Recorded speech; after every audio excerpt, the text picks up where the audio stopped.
In this video we are going to show that how can you export your Revit models in OBJ file format using Cadsum OBJ Exporter. First of all, open your Revit model which need to be exported in STL file format from File menu.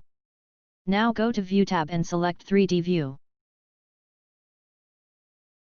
Here go to Add-ins tab and press Export OBJ button as shown. In Product Setting dialog you can select different setting options as per your need and press Export button.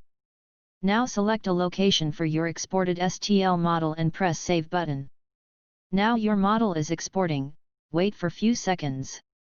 Press Yes if you want to go to exported file location. Here you can see exported OBJ model. You can view this model in appropriate viewer. Here you can see the final exported OBJ model. Thank you.